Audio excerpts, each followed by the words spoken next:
I think, double down on, no. We need to educate the sport first versus lots of flashy frills to get people to come. You may, for the short term, get a few more people to buy tickets, but you're diluting your product.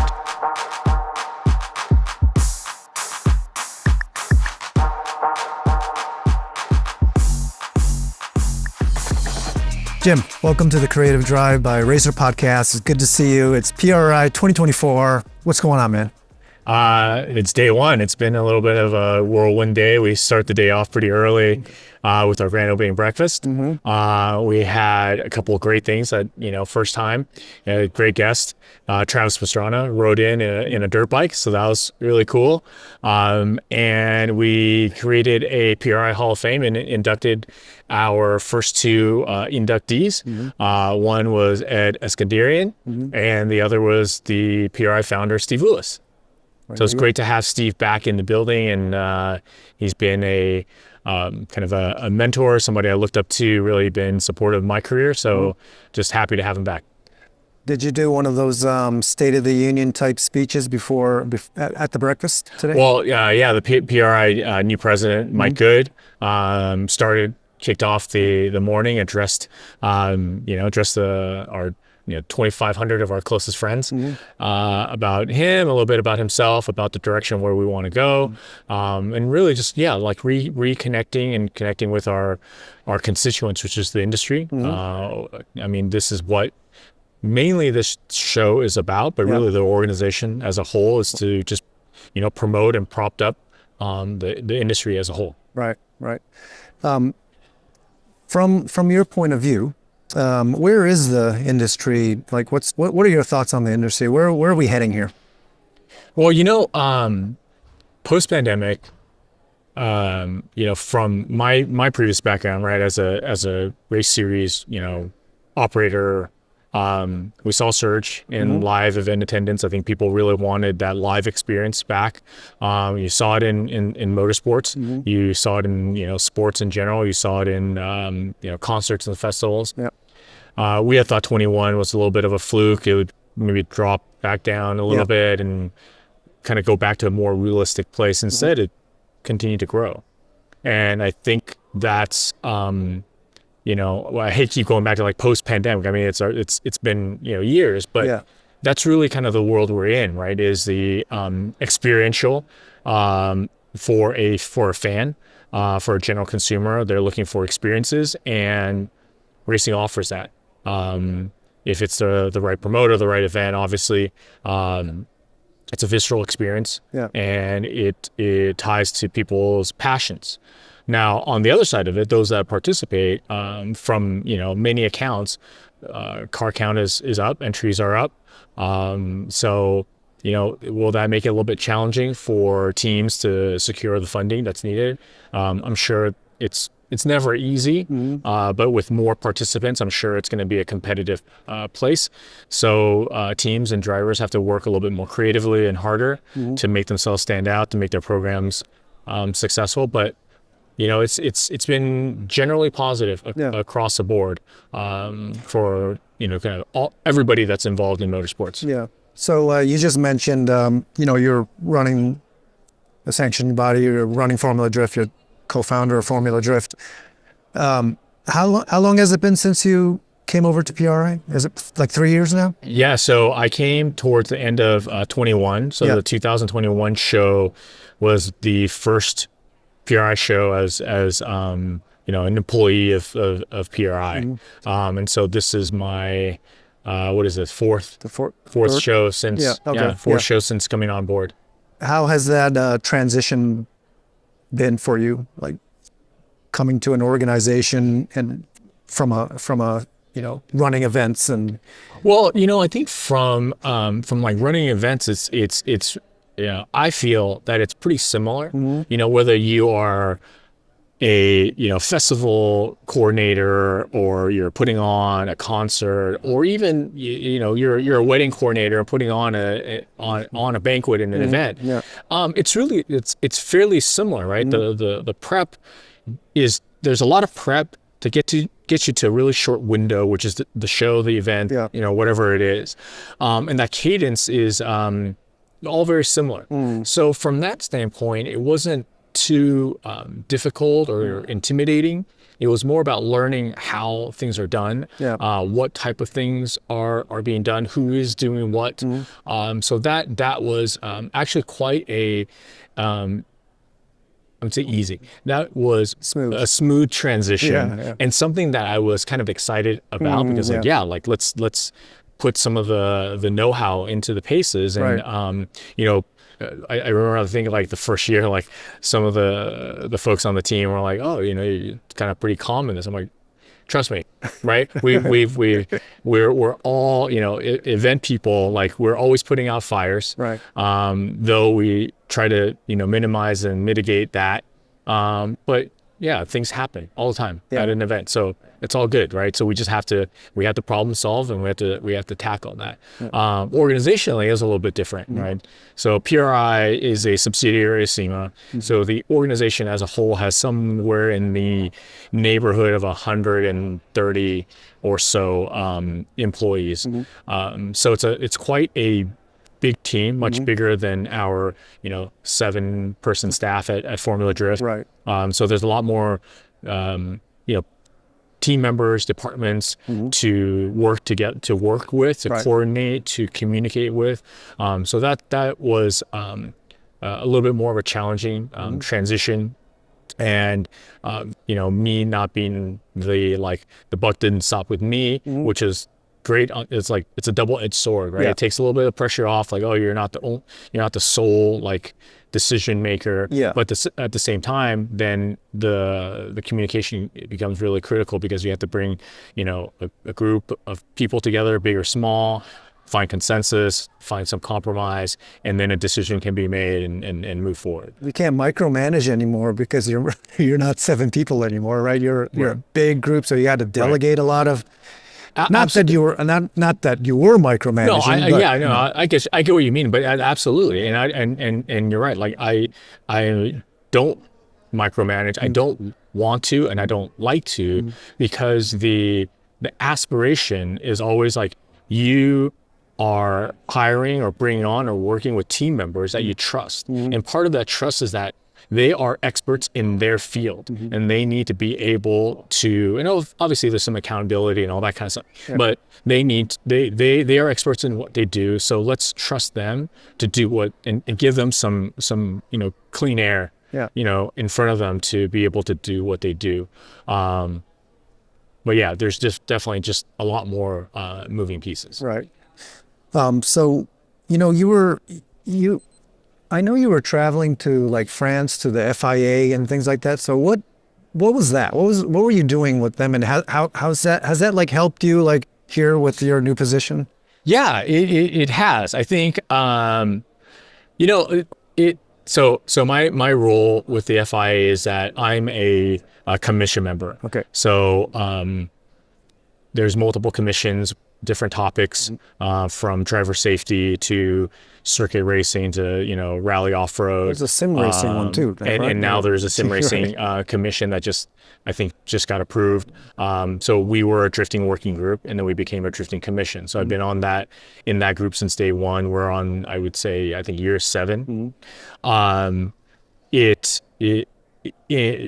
It's just helpful because you work with different people that have different perspective on the marketplace, and you work with the FIA as the kind of global governing body and understand the inner workings, and you're also up to speed on, okay, these are things that are coming through the pipeline. So one, from a hopefully I'm contributing to the commission. 2, the commission is I'm learning a lot and just getting a lot of info and intel, back for myself, my own knowledge, for the different groups I work with, with previously with Formula Drift, like what's in how to navigate the drifting space. Now in the bigger role in PRI, just understanding things that are coming through international motorsports that we here sometimes don't hear, but because I get to sit in that room, I get to see, hear, understand what's coming through the pipeline. Where do you think from being in those rooms and looking at sort of the U.S. racing scene and Formula Drift from an outside standpoint, right? When you're talking about FIA, we're talking from an international standpoint, right? Where do you think, or how does the world look at USA? That's how I'm kind of interested in. Yeah. I think the stereotype that Americans have of how Europeans view us, there's definitely some truth to that. Mm-hmm. But I'd add that truth comes from kind of a logistical, a geopolitical route as well, right? Mm-hmm. In Europe, whatever, you're in France, you're in Belgium.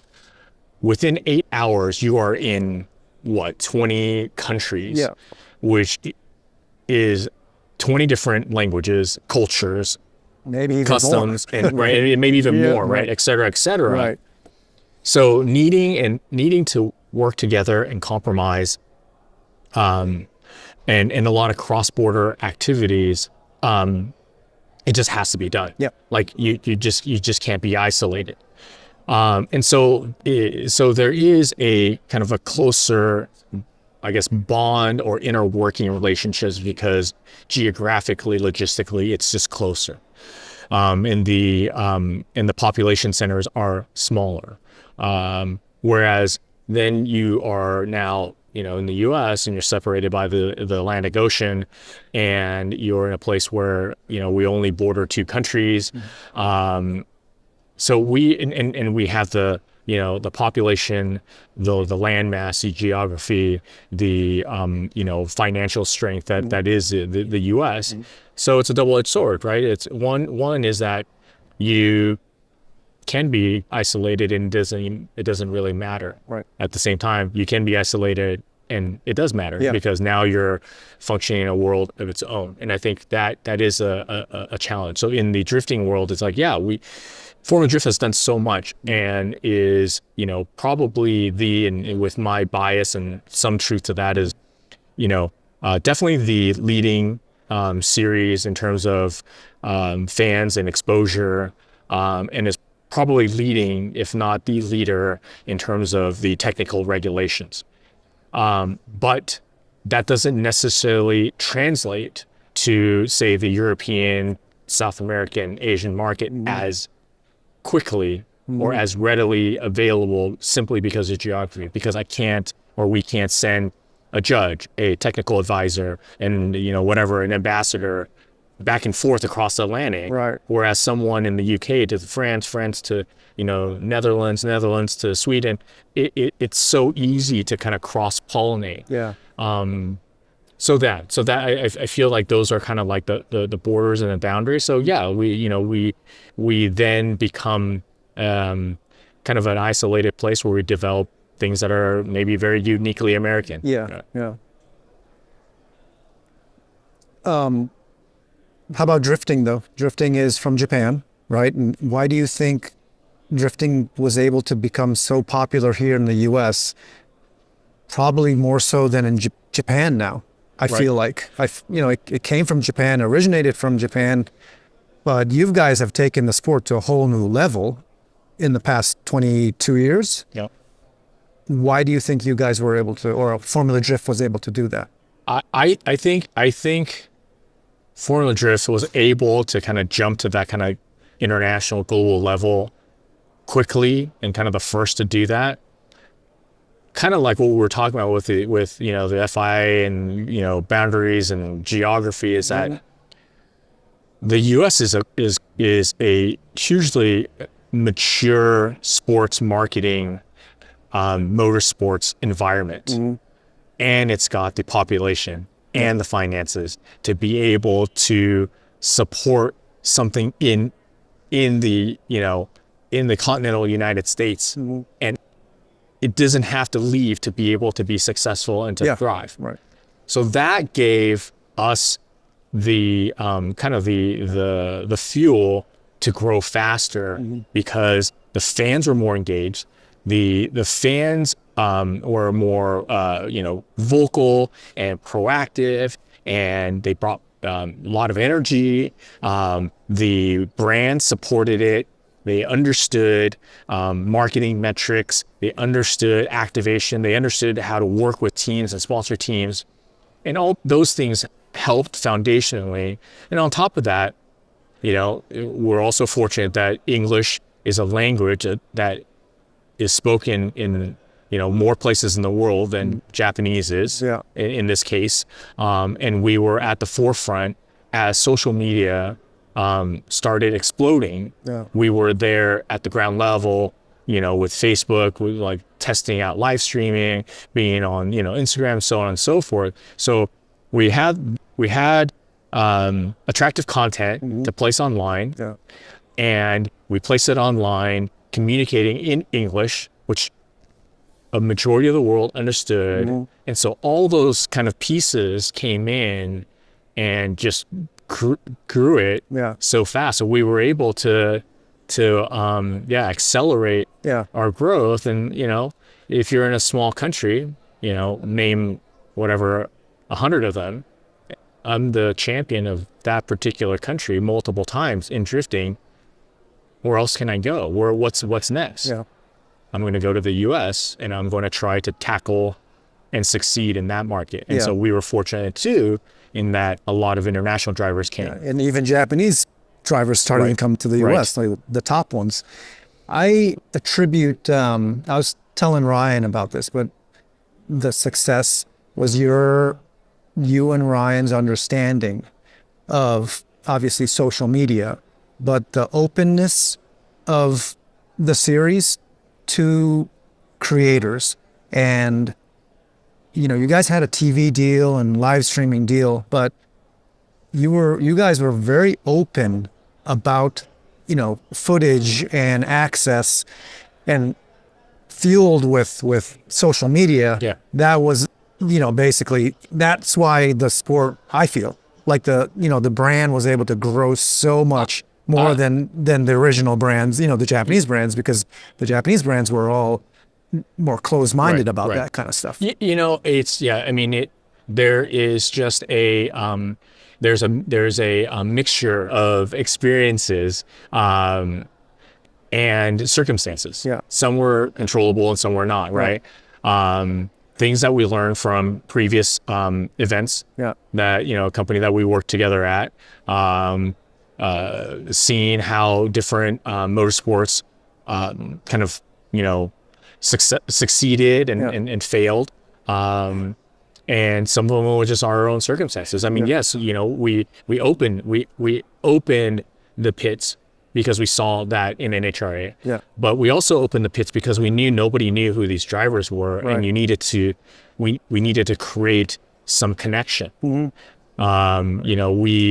We opted to go live stream because we didn't have paid TV deal, right? Nobody came to us like one of the bigger series and gave us a ton of money to produce a TV show.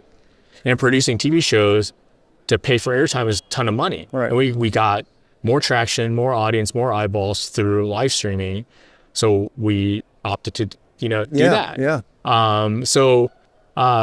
But again, circumstantially or coincidentally, but that was where the young audience was they were online, they were live streaming, they were watching YouTube, they're watching, Facebook and social and Instagram and so forth. And we just kept feeding that. And in order to also to kind of grow, we needed the help of the collaborative group. So we didn't have, restrictions on content usage. We didn't have restrictions on drivers and their ability to stream themselves and post themselves and create their own content. We didn't have any of that. We were pretty open to media coming in, doing whatever they want, pretty open to teams coming in, doing whatever they want. And I think we grew our footprint as collectively with everybody's support and participation. There was a time when no one knew who Tanner Faust was. Right. Believe it or not. So with that, how do you think, other racing organizations should tackle this issue of eyeballs and being on social today? Well, I think it always starts with knowing your audience, right? And whatever your demographic makeup of your audience, you've got to know, right? You got to know that, like here, right? The attendees that come to the PRI show are very different than the attendees that go to the SEMA show. Yeah. So how do we communicate with them? How do we service them? How do we engage with them? Are all going to be a little bit different. Yeah. So one way of doing things doesn't necessarily work. So social, yeah, I think there was at some points, like every company, launched a Facebook page or an Instagram account. Yeah. But it's like, does that platform serve your product? Maybe you are highly technical and maybe very highly technical internal parts products aren't, doesn't articulate well in that form. Yeah. Maybe they need a longer form on YouTube. Maybe they needed something else. Maybe they needed to do a more in-person activation or whatever it is. I think it really starts with like understanding who your audience is, and then saying like, okay, not to keep up with the Joneses, to do an XYZ, Snapchat, TikTok, whatever account that everybody else is doing for the sake of doing it. If you don't need to, you don't need to.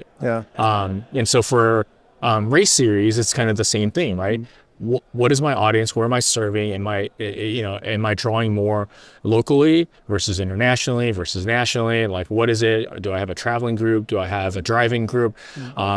Are they older? Are they younger? Is it through your local sports station cable TV ad that is going to move the needle versus a pre-roll YouTube ad? Only the race organizer, sanctioning body, promoter will really know that. And if they don't know that, then they should know that first before they spend any money doing the other stuff. No, that makes sense. But if they want to get into a younger audience, they have to be on social these days, right? You have to. Your core audience could be newsletters, and that's how you reach them. But if that's not growing, you have to approach them through other means. Right. You have to speak their language, and talk about things that they will absorb and understand. And but there's a part of that though. I go back to even in the beginning days of like Formula Drift.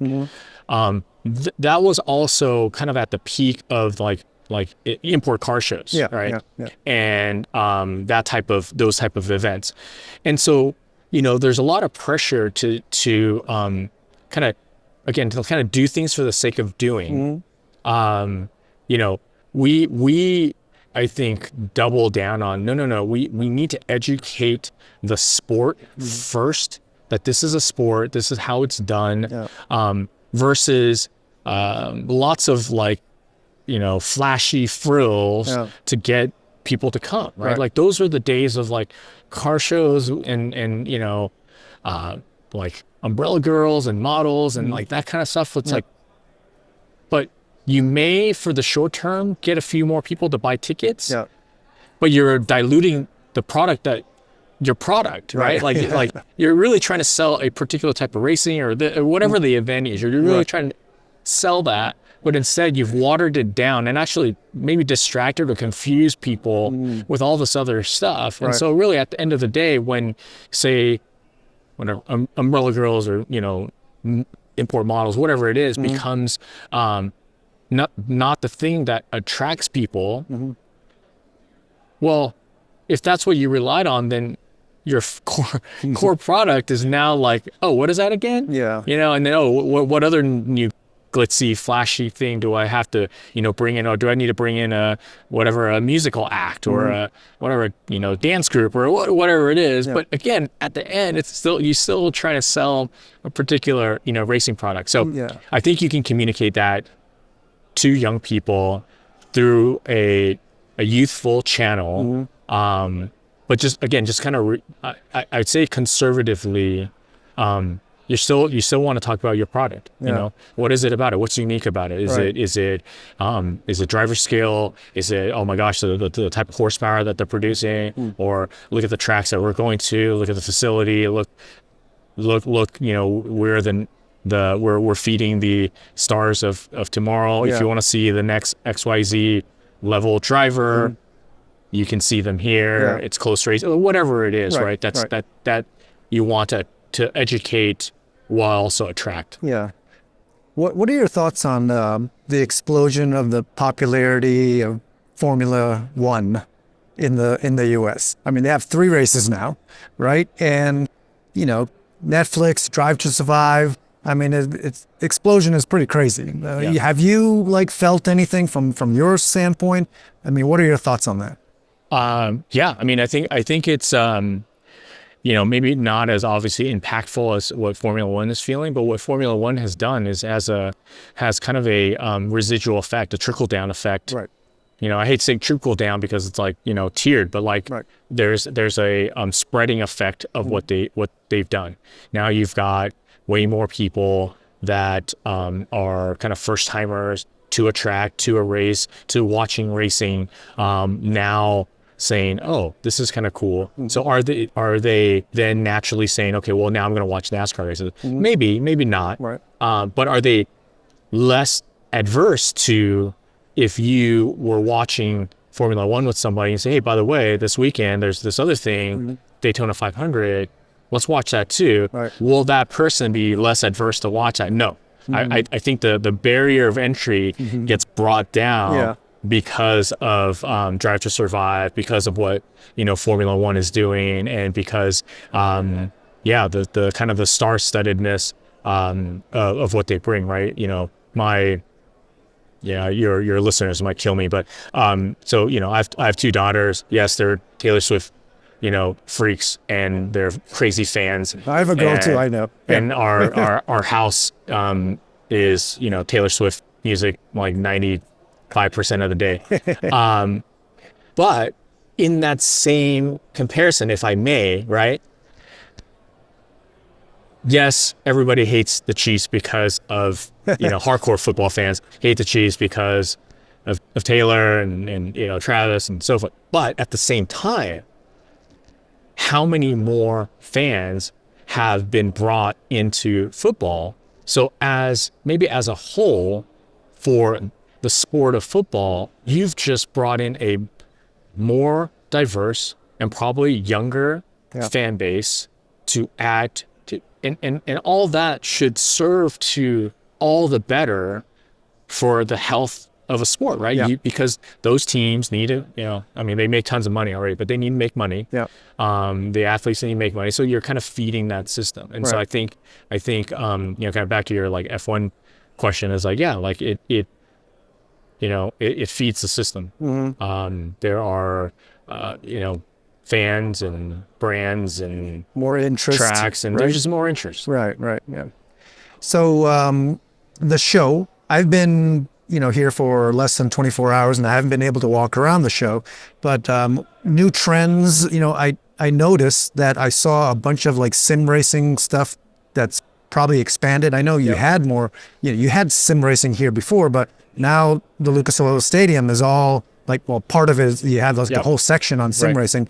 Can you tell us a little bit about the trends that you're seeing this year? Yeah. I think, you know, during the pandemic, I said I wouldn't keep going back to that, but during the pandemic, I think we saw it really exemplified the value and really highlighted the focus on the value of sim racing. Sure, you can get to track or, you know, travel or whatever it is. So there was a lot of sim racing activity. And I think we've been behind on that. I think sim racing and simulator use have been prevalent, maybe not as prevalent, but it needed to be a part of the show, just like quarter midgets, go-karts, you know, junior dragsters are part of the show because they are at kind of ground level developmental, you know, opportunity for young people. And so we needed to talk about that. And as far as a trend, like it's it serves the entire industry. We want more young people to get into racing. We want more. We want more, right? Yeah. If the ground floor is wider and larger, then it kind of feeds up into the system. Yeah. And we wanted to highlight that. We wanted to communicate that. We wanted to promote that there is, yes, it's a great starter entry level. There are sim racers that are now, real on track car, real world racers, and they are successful. But sim racing, then you start moving up the notch. Like Right. it's great training. Yeah. It's great training for grassroots amateurs, part-timers, whatever, Yeah. all the way up to like ultra, professionals, Formula One drivers, NASCAR drivers, Yeah. IndyCar drivers. The Lara has one of two of three, one here in Indy, these mega simulator units, Yeah. because they're training tier 1 drivers Right. in a real world environment. Somebody told me, it's like, if that's how you train fighter pilots, I think it's Yeah. quite legit. Yeah. Right. So think about from that all the way down to a 6-year-old Yeah. driving for the first time. Yeah. Max Verstappen is a big iRacing guy, right? He'll show up, in iRacing after a Formula One race. I guess that's how he parties. And there's and tons of drivers do that. Yeah. And that's how and especially for drivers that are logistically or financially challenged, I can test at this track that I'm going to in a month Yeah. multiple times in a pretty real environment, Yeah. so that by the time I step foot in that car at that track, maybe I'm a few steps ahead, Yeah. of everyone else in terms of getting like comfortable and acclimated to that. In Formula Drift, this year's 4th place in the championship is a 15-year-old. Oh yeah. Minoa. Yeah, Hiro Minoa. Yeah. He started, granted, both of his parents are drifters, but he started at sim racing. Yeah. And that's where he got his training. Yeah. And so by the time as a 12-year-old, 10, 12, whatever year old, that he got in a car, natural. Yeah. And so his acceleration was huge. Yeah, Right. His success curve was huge. Yeah. First year, rookie of the year, 4th in championship. Like, that was amazing to see. Yeah. No, that was amazing to see him. We just had a guest on, Suelio Almeida, who was a sim racer, and he coached sim racing, and then with that money, he bought a Radical, and he won the series this year. And next year's he's going to be driving for Brian Herta. So Amazing. That's amazing. It's amazing. like Jan Mardenborough, with Gran Turismo. It's not. I wouldn't say it's normal, but it's not like you're not a unicorn anymore. Right, like it's right. like it could happen. Like Right. can actually happen. And it's not the only way. Yeah. It's not the way, but it's you want to offer opportunity. It's one of many ways. Yeah. And again, we're just trying to promote that, because whatever we could do to bring the barrier of entry down for young people to try and go racing is what's good for the industry. Right. How about some other trends that you've seen or noticed? We've seen like I said, I think there's been really thriving successes in a lot of corners of kind of all corners of motorsports. The sports car field, IMSA is at, I would say the golden age. They had multiple golden ages, but it's at one of their peaks.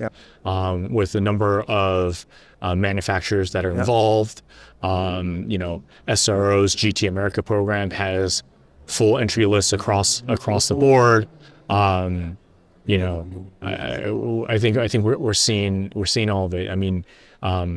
Even your weekly regional dirt track series is getting full entries and just tons of fans enjoying their time. Right.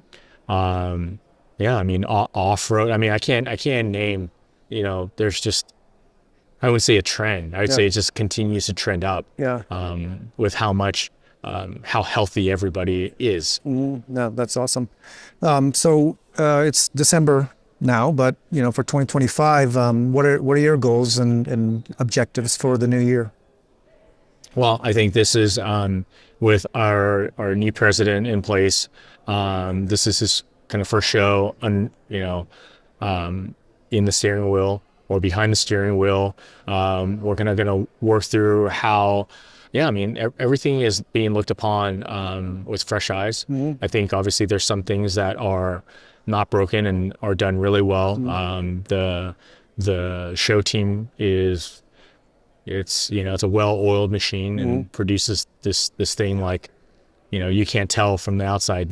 Lots of chaos obviously, but they do a great job Yeah. in putting the event on.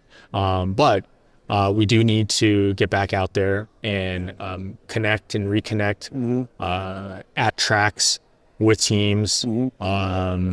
Even with the exhibitors and our business members, and really go meet them at their place of business, versus here versus just here. Right. So that's definitely a initiative that we're going to put forth. Okay. Going forward is how do we cover ground? How do we get back out there? How do we get in front of more people?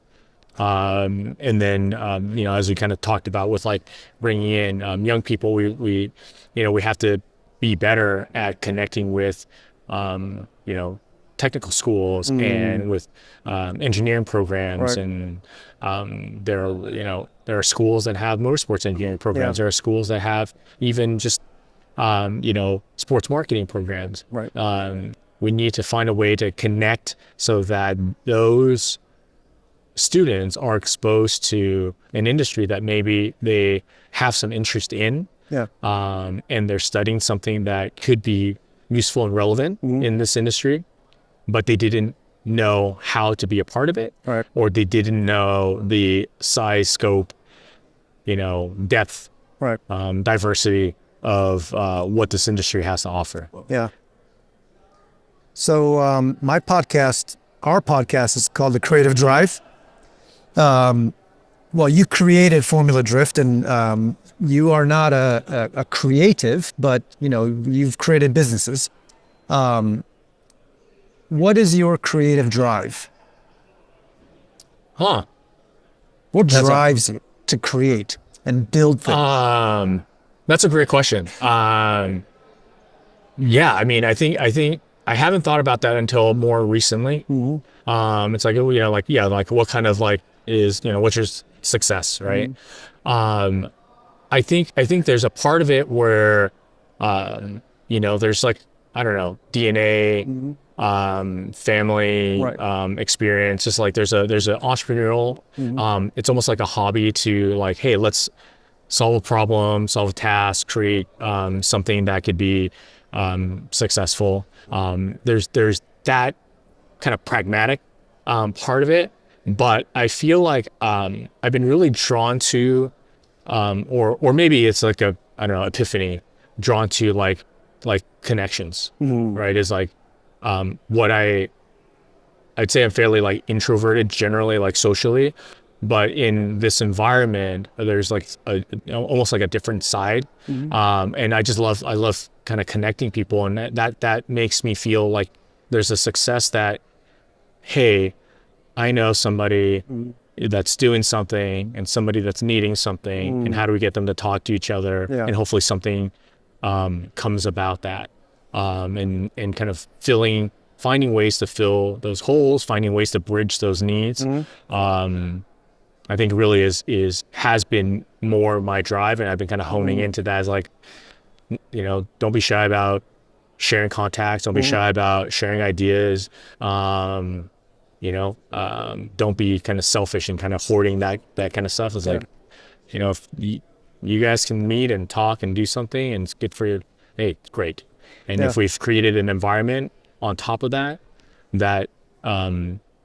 allows for that, even better. Right.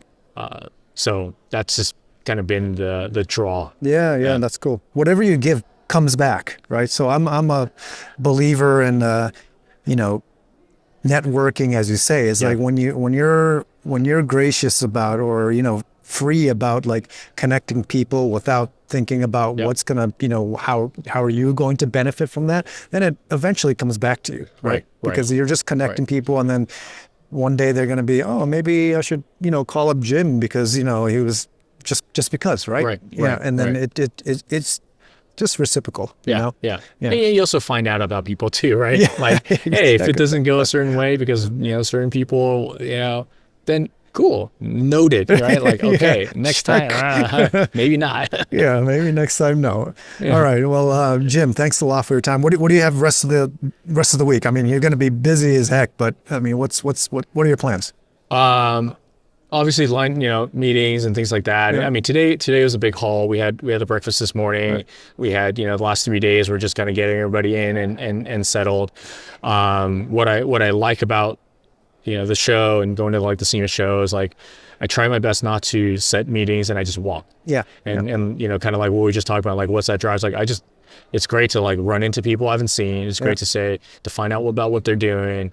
And if, again, there's something that we can offer that they can help, something that we're in need of, like those are kind of fun moments. Like, never thought about that. Didn't know that this was happening. Yeah. No. So that's what I'm trying to fill my time with. Yeah. I like walking around and just like bumping into people too, like try not to, set my schedule too, minute by minute, well, thanks a lot for your time, man. I think I've known you for like 20 plus years for sure.